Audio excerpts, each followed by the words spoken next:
ibi bintu Solange natavera amaso birashoboka. Ikibazo ushobora kwibaza nanjye nge ntabwo ndakibaza kuko igisubizo ndagifite, hanyuma wowe wandike muri commentaire niba iki kibazo nawe kikuyobeye, ucandike muri commentaire. Ese umuntu ashobora kubwiriza ari umunyabyaha? Umuntu yahanura ari umunyabyaha? Umuntu yakwerekwa ari umunyabyaha? Igisubizo ni ariko Solange we akavuga ko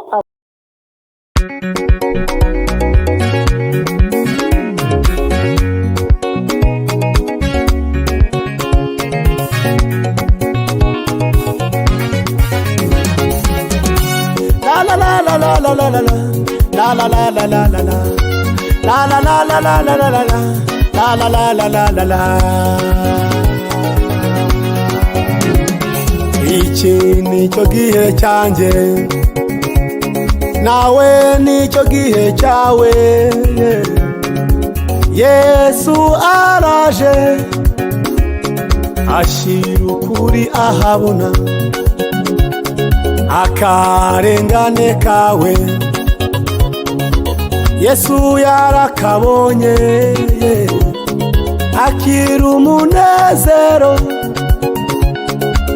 Yesu aguhaye, ukubera ibyishimo aho waririye amarira. komeza kukugirira neza cyane, Imana ikwishimire.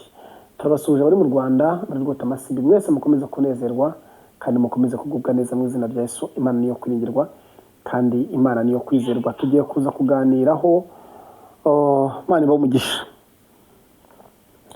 Reka dusenge Imana. Nshuti yanjye, wowe wakoze commentaire ukandika, ijuru nawe ryandika ibyawe. Imana igumugisha. Wowe wanditse commentaire gusa, commentaire yawe ni ingenzi. Reka dusenge Imana. Imana mu izina rya Yesu, Imana yumva gusenga, Imana ireba. Dutangira ikiganiro tugisoza, ubane nawe gukora iby'imbaraga, ni mu izina rya Yesu Kristo wa Nazareti, amen. Hanyuma ntabwo biruze gukunda cyangwa se koroha, tugiye kuganira, ariko mu by'ukuri nubwo tugiye kuganira ariko ndagira ngo dushire umuco kuri iki kintu. Bibiliya ivuga, hari ibintu byinshi igenda ivuga bitandukanye, ariko tw'abantu b'Imana tujya tubinyura tukabitesha agaciro, ntitubizemere neza, ntitubyumve neza.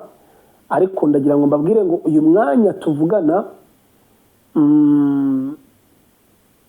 nuko Imana iri mu murimo wayo kandi igiye gukora ibyo ishaka gukora, igiye guhemba kandi igiye no guhana abihanganye, abashinyirije. Ibihembo byanyu birahari, mukomere kandi mushikame. Imana ihimbazwe cyane. Turaza kugaruka, tugiye gutangirana n'iyi video hano mu kanya gato, hanyuma muraza kumbwira.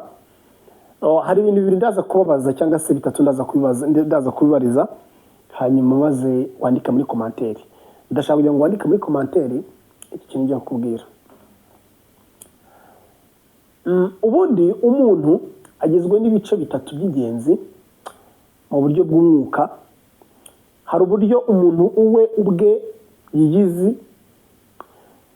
yiyizi, hari uburyo bwa kabiri Imana imuzi, hari uburyo bwa gatatu ubwo abantu bamuziho ariko akaba atabyiyiziho. Ndasubiramo, hari uburyo bwa mbere umuntu aba yiyizi we ku giti cye, bwa kabiri ni uburyo Imana ibizi uwo muntu, bwa gatatu ni uburyo abantu babakuzi. Hanyuma wowe gahunda ni yayindi, ni abacu tubasengere. Tugiye kuvuga kuri Solange. Uyu Solange akomeje guha abantu ibyo kuvuga, ntabwo nshobora kubiceceka kandi byambabaje cyane, ndetse byanteye kwibaza ibintu byinshi.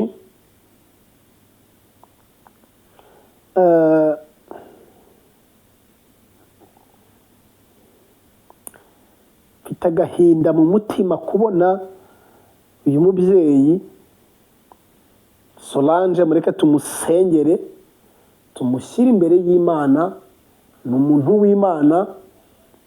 Ubushize naravuze ngo Solange wijya kuri kamera ngo usobanure. Icyo ni kimwe. Kabiri, buriya ijambo rero ngo kuko mwese mwakoze ibyaha, kuko twese twakoze ibyaha ntitwashikira ubwiza bw'Imana, twese turi abanyabyaha. Ariko hari icyo nshaka kuvugaho cy'ubutware bw'umwijima bwa Satani Imana igishyiraho abantu bo kugitambutsamo abantu. Yego, ndibuka igihe kimwe Yesu bamushyira ku musaraba. Ngo Yesu bamushyize ku musaraba baramubamba. Mu isaha y'isa 9 igeze aratanga. Yego, abantu benshi bavuza induru baravuga bati ibi ni ibiki, bandi batari ko yari yarabivuze. Bwari ubuhanuzi bwari bwanditswe kuri we ko bikwiriye kugira gute gusohora. Satani nawe ngatangira guteranya igiterane kuzimu ngo cy'insinzi cy'uko yishe Yesu. Yego, ariko ntiyibwira ko ari we munsi we wo kuboherwaho. Haleluya, Imana ishimwe. Ikuzimu hateranye igiterane cyo kwishimira intsinzwi ya Yesu. Nyamara ahubwo habonetsemo intsinzi ya Yesu, ahubwo hagiye kugaragazwa intsinzwi ya Satani. Haleluya. Kubera yuko Satani iki giterane yateranyije cyangwa se ibirori yaminwa kanze gatoya. Solange, ndakugira inama iyi ngiyi ngiye kukugira ubu tuvugana.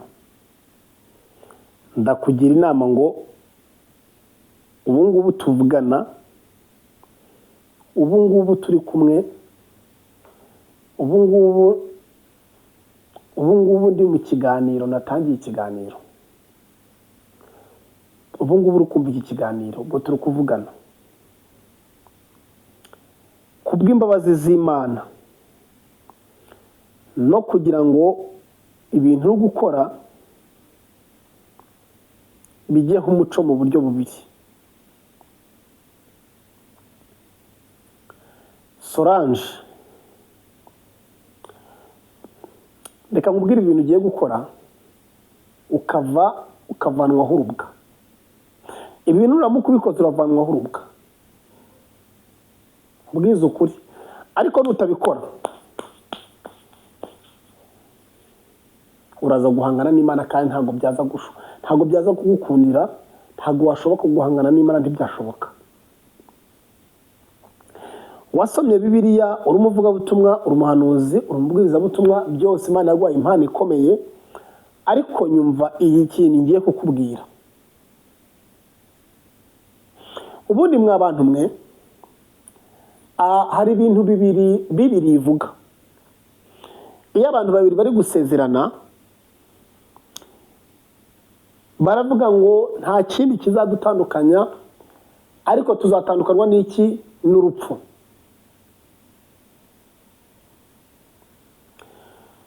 Tuzatandukanywa n'urupfu.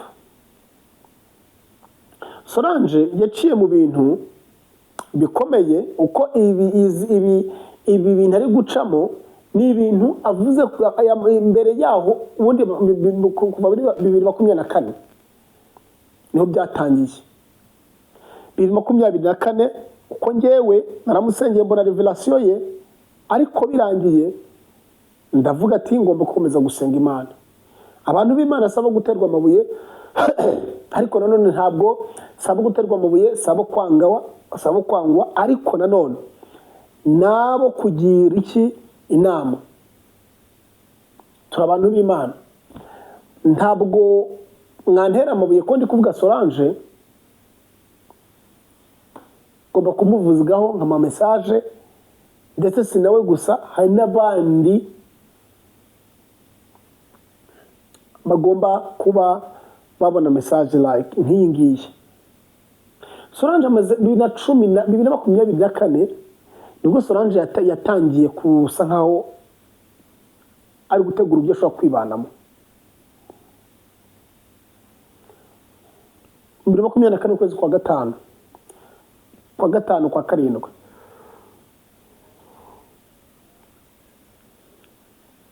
Solange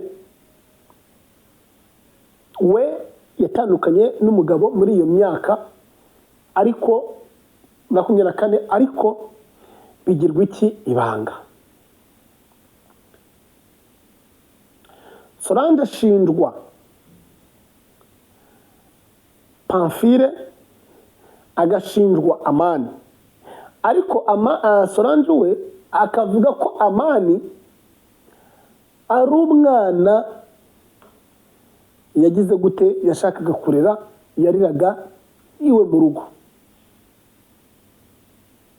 Urumva Werarise we yaravugaga ngo Solange uyu mugabo uri hano uyu nguyu ubundi bita umuntu ungana gutya, amureka kigendera ko n'ubuzima turi kubona bitameze neza. Ariko mumbabarire ibindi kuvuga ni iby'umugabo we yivugiye, si ngombwa kubisubiza bisubiramo, ngarukiye ahangaha.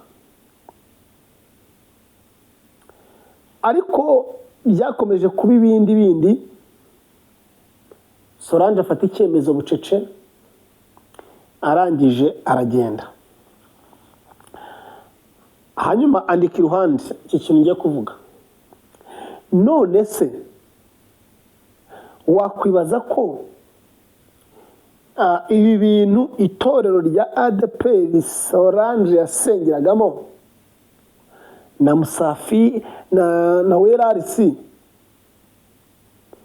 ntabwo bari babizi? None se ibi byose byageze afata icyemezo akagenda, ba mudugudu ntabwo bari babizi?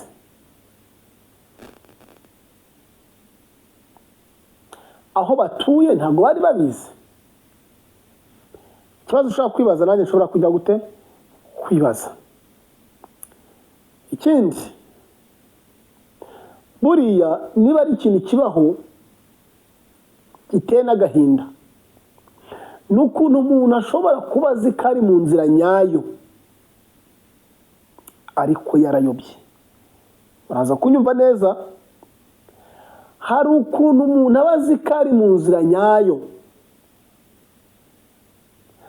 kandi yarayobye, kandi yaravuye mu murongo, kandi Imana itamubona. Nkunda kuvuga ngo buriya ibyo tuvuga tujye dukoresha ibyanditswe byera, tujye dukoresha ijambo ry'Imana, bizadufasha kuruta uko twakoresha akanwa kacu gusa. Umuntu Bibiliya avuga ngo bazatandukanywa n'urupfu. Umuntu utandukanye umugore n'umugabo ni rupfu, kabatandukanye. Abantu basezeranye imbere y'Imana, basezeranye bo ubwabo ngo urupfu uzagira gute ruzabatandukanya. Iyo ni topic, reka dusimbuke gatoya. Ikindi cya kabiri, bavandimwe, mureke tugire icyo bita gushishoza n'ubwenge bwinshi ariko bw'ijuru.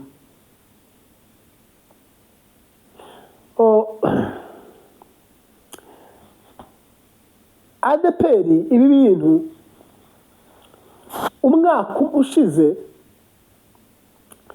ntabwo bari babizi. Ni gute umuntu ashobora guca muri ibi bintu byose? Ni gute umuntu yanyura muri ibi bintu byose? Itorero ni umuryango. Solange agaca muri ibi bintu, agateseka gutya, agaca mu bintu bikomeye, bikageraho urugo rwe rusenyuka. Mu itorero harimo abakuru b'itorero, harimo abakuru b'abadiyakoni, harimo ba mushumba, bakuru b'ibihande, abaririmbyi, abahanuzi.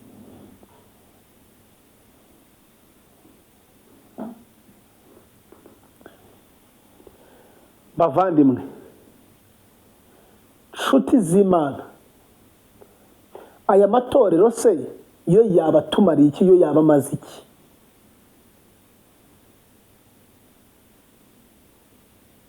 tugiye kureba ku ruhande rwa Solange ariko turaza no kureba ku itorero asengaho cyangwa se yasengeragaho, aho umuntu ashobora gufata icyemezo akavuga ngo ngiye kwibana, abana n'umugabo w'umukristo urarisi, abana n'abana yurumvikana, umugore ahanura.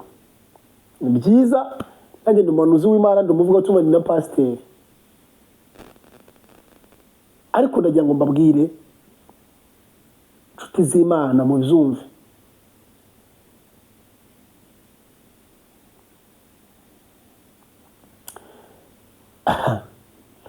ese birashoboka? Ikibazo ushobora kwibaza nanjye njye ntabwo ndakibaza kuko igisubizo ndagifite, hanyuma wowe wandike muri komantere niba iki kibazo nawe kikuyobeye, ucandike muri komantere. Ese umuntu ashobora kubwiriza ari umunyabyaha? Umuntu yahanura ari umunyabyaha? Umuntu yakwerekwa ari umunyabyaha? Igisubizo ni yego. Umuntu yahanura ari umunyabyaha, yakwerekwa ari umunyabyaha, yashobora guhanura, ashobora no kwerekwa ari umunyabyaha, ariko ijuru ritamuzi. Ushobora kwibaza ngo none se yaba ari kwerekwa ibya hehe? Ninde ubimuha? Buriya hari imodoka ziza gufata ibishingwe, aho iwanyu zirahari, nahe natwe iwacu hano zirahari, ariko ntabwo tuzishura. Ziraza zigafata zikagenda, twara abo twishura.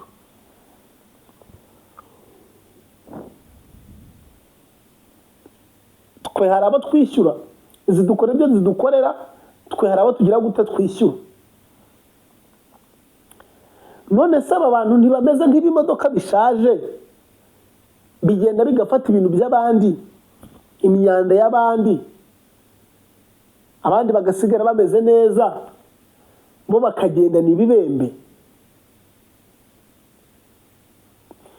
Muze kunyumva neza, uyu Solange ni umuhanuzi w'Imana.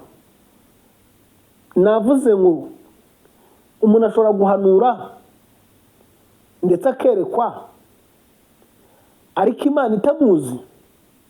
Igisubizo ngo yego birashoboka. Uragisanga muri Matayo 25 ibice 45 hafi aho. Bibiliya iravuga ngo benshi bazanyambaza ngo mwami mwami, twarahanuraga, twarerekwaga mu izina ryawe. Nawe azababwira ati mumve imbere mwabi nkozi z'ibibi mwe, sinigeze mbabona, sinigeze mbamenya. Solange rero, ikintu uzabwirwa n'umuhanuzi umwe, 2, 3, 4, 5, 6, 8, 9, 10, nawe uzagisengere. Nyuma yaho uzabona uzagaruke uruzumva icyo Imana iri kuvugana nawe. Wowe uzumva ko Imana iri kuvugana nawe. Solange, Solange, Solange, Solange, twumve irimo gukora bimeze nk'ibyo gukura abantu mu nzira, mu byima amatwi, mwibiha amatwi, ndetse mbabwire ngo uko muri kurushaho kubireba no kubyumva birimo kubangiriza imitima. Nicyo Satani ashaka. Murimo gutuma Satani intego ye igerwaho, mu mwima inzira, mu mwima aho kwicara, mu mwima aho gukorera, mu mwima aho kuvugira. Ariko ubu ntabwo munezezwa no kuba nicaye hano, ubundi njye nakabaye ndi muri gereza. Ariko kuba nicaye hano bitume mukomera Imana amashyi, muvuga ngo burya hari Imana ikora, hari Imana ishoboye byose, hari Imana ifite imbaraga, Imana yumva ibirega abantu badutangira ariko ikakomeza kuturinda. Uyu Solange ni ukuri simuciriye iteka. Nanavuze ngo nabo ni abacu, tubasengere, tumusengere pe. Ariko kwinangira, umuntu ashobora gutekereza mu mwuka, mu mubiri, hanyuma no mu mwuka. ibi ngenda ndavuga nk'umunyamwuka sindavuga nk'umunyamubiri. Niba ufite ikibazo ugifitanye na mugenzi wawe gikemure. Solange, dore amakosa wakoze. Kugenda ukibana si cyo gisubizo.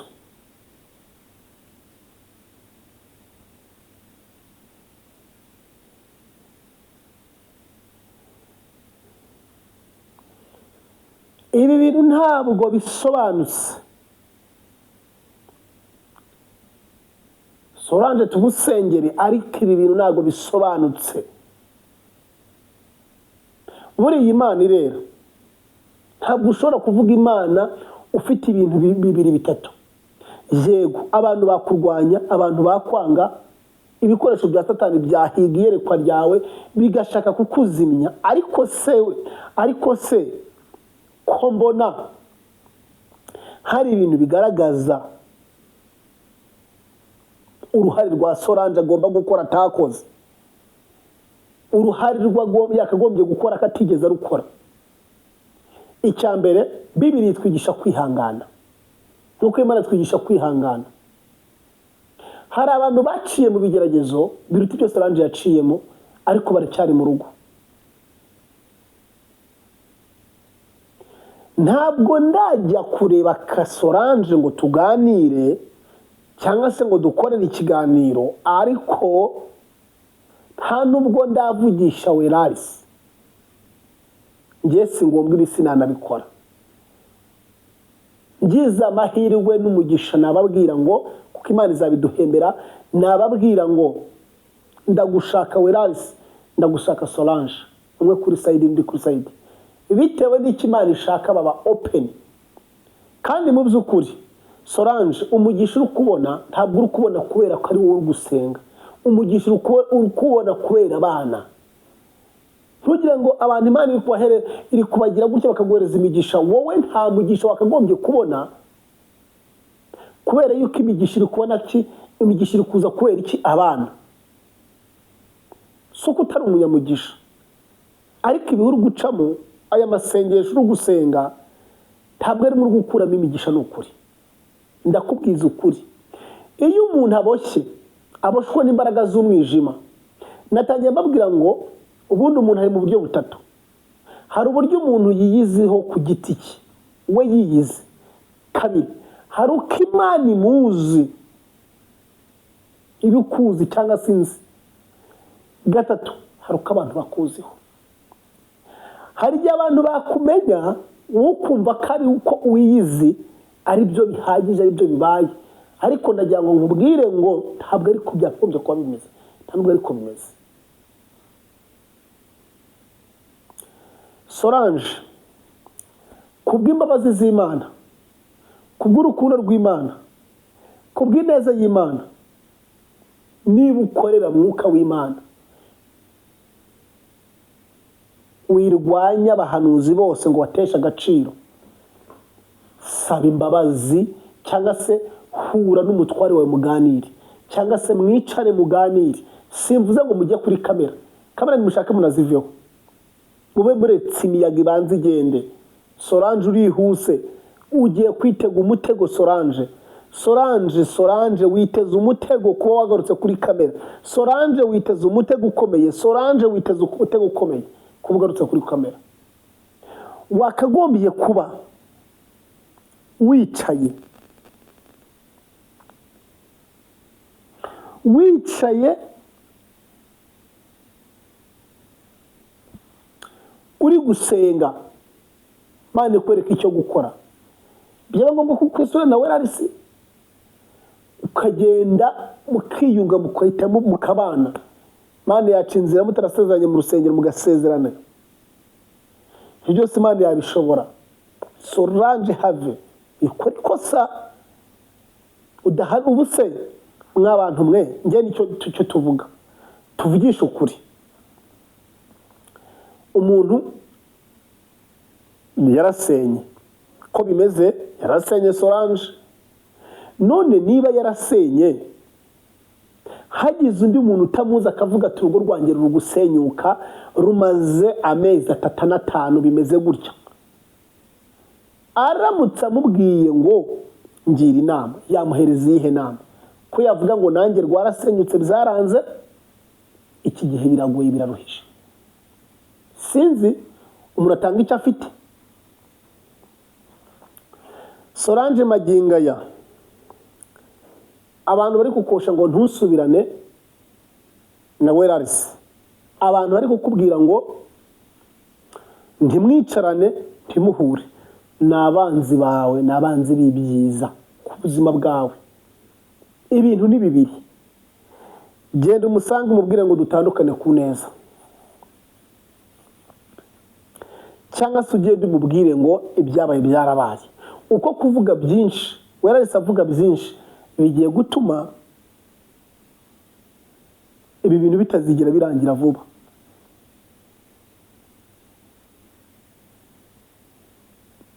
Katwumve Solange gato amagambo we yivugiye.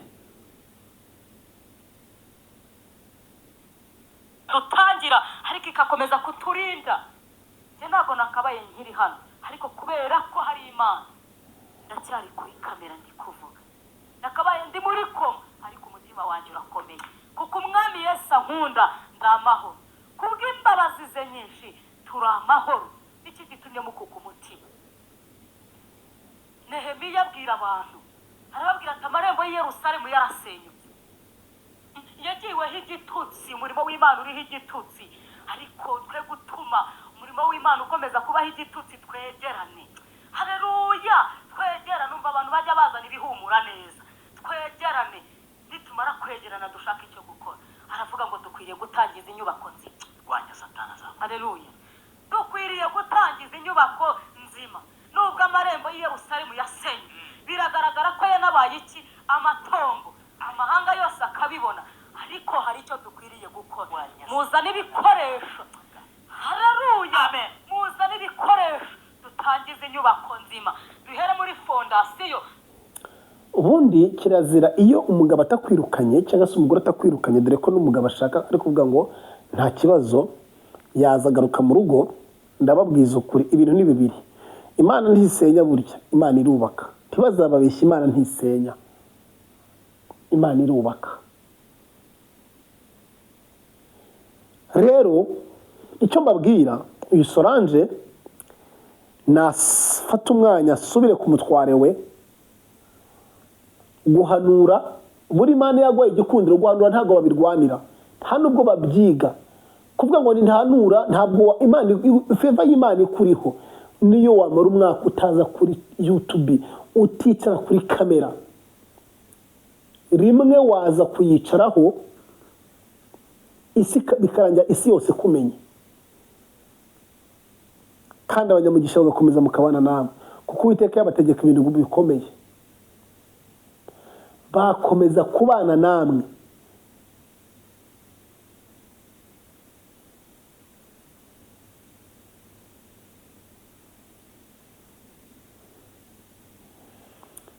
Nshuti, uyu mwanya hagarara,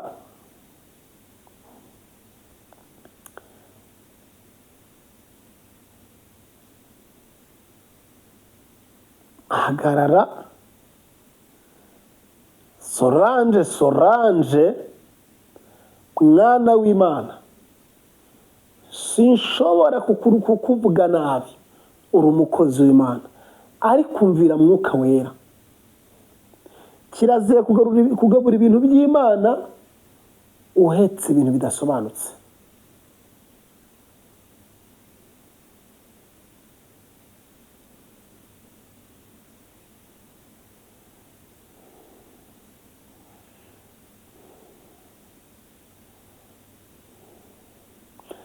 Ibintu ari ibintu bidasobanutse. Hanyuma reka twumve amagambo umugabo Werarisi, uwo mugabo wa Solange yavuze, hanyuma mbite mbabwira icyo tugiye gukora. Umukristo ndabihamya, ntabwo ndi umupagani. Kuva wana ukagenda nta byaha ndajyamo. Hari abagiye bandika ubucuruzi birahango mu by'ukuri ngo nakazi ngo gasuzuguritse nyine ngo wicishaga abana inzara, ngo ntago hahiraga abana. Mu izina rya Yesu muri iki kiganiro, Mana, niba ibi biraha abantu muri comment mukomeje kugenda mwandika niba ibi biraha aribyo bituma Solange asuzugura umugabo we akaba atasubirayo umugabo muhindurira amateka ndabivuze. ntabwo kuba narazanye umubyeyi utari mama si ikosa ryanjye, ahubwo ni ikosa ryo twashakanye. nawe ukora arakuza aragufite. umubyeyi arajya ava mu rugo nyine urumva aramututse amubwiye nabi, ni umubyeyi uvuye mu cyaro aje agana umuryango, aje gusura abana, aje gusura umukazana, aribwo yari aje mu rugo ari ubwa mbere. urumva rero kugera mu rugo umukazana agatukwa nyirabukwe, ndizera ndahamya ntashidikanya neza ko mu by'ukuri ngiye ngukunda 100%. rero ngwino cyura abana, uzana abana nubwo ubushobozi ari bukeya. rero va mu bagushuka, va mu bakubeshya, uzane abana nawe utahe usanga umugabo agushatse. genda cyagutegereje, dore n'impeta se ndayikuramo. iki ni ikimenyetso ko njye nkigukunze nkigukeneye. ariko we ntayo yambaye. nta kibazo, azayambara nabishaka, si itegeko kuryambara. ngewe iyi mpeta ni igihamya ngewe nkimukunze. ikindi ubu tuvugana ntabwo wenda uyu mugabo ni umukristo, ariko ahangaha dore icyo mbagaya uyu muryango, icyo ndi kuwugayira, bose ni abakristo. hanyuma itorero bakoreye, bakagombye kujya mu itorero bakoreye, bakavuga ngo nimutugire inama. ese turabikora gute? ese turabigenza gute? nibajye mu itorero bakoreye, basengeramo, abakuru b'itorero ba mushumba bahaguruke, abakuru b'imihanda bahaguruke, bahamagare Solange, bahamagare Werarisi, babunge bundi bushya, bongere bahure, uko Imana yongera akora ibidasanzwe, ibintu bikomeye. naho ubu ngubu gutya abantu bari kugenda. icya mbere, bantu b'Imana, buriya izi social media nanga se ibi biganiro dukora ntibizigera bisibwa. nukora ibibi umenye ngo ntago bizigera bisibwa ibi biganiro. niyo wavuga ngo waragikoze uracya prodinzi wawe, hari undi wakidawunilodinze kivanye iwawe, nese kuzagisiba iwawe uzagisiba nira hirya, nese ko wagisiba na hariya wagisiba iwanjye. niyo mpamvu ibiganiro muri gutanga, Werarisi, Solange, mwisobanura, ahubwo mwewe musenge, kuko mwituze no mu byiringiro harimo iki igisubizo. iyo mu gisubizo hatarimo gusenga, rero ibintu birazamba. naho umwuka rero utari, abantu bihindura ukundi kuntu kudasanzwe. akarizi icyo bakubitisha, kandi umugani mwebwe ko mutari guhuza se, icyo ngicyo wakibakubitisha cyane, ariko si byiza. ku ruhande rumwe Kariza ndamwumva, ariko ku rundi ruhande ntabwo ndi kumwe nawe. makosa yakoze ni uko yafashe umuryango, gufata umupapa gusa. nagerageza rero buryo avugisha na Solange, kuvugisha umuntu umwe ntabwo ari byo, navugisha na Solange, akoresha uburyo bushoboka bwose.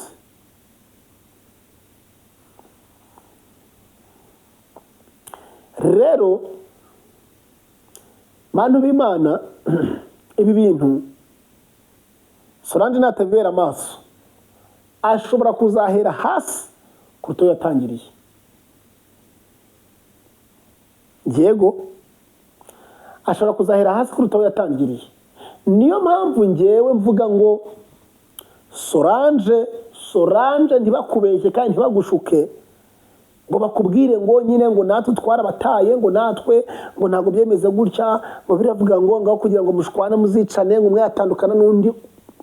why?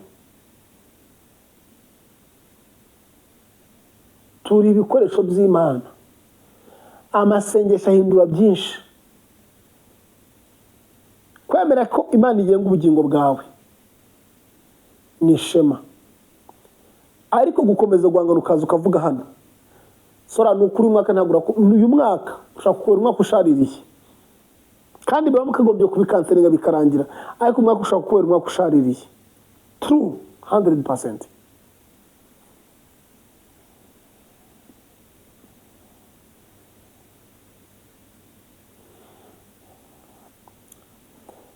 rero Imana yacu rero Imana yacu rero birenze uko tubitekereza, kandi ivuga mu kanwa kera, ivugira mu mutima muzima, mu mutima wera, mu bintu byose byera. Ntabwo Imana ijya ijya ruswa.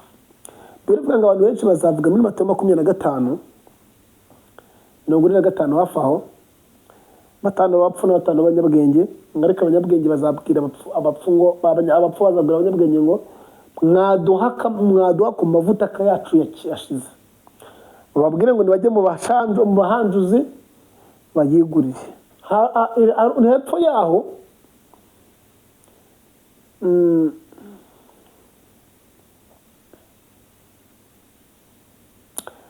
hari umurongo w'Amata 25. Hepfo yaho haravuga ngo abantu benshi bazikubita imbere y'Uwiteka bavuga ngo twarahanuraga nigeze mbabona.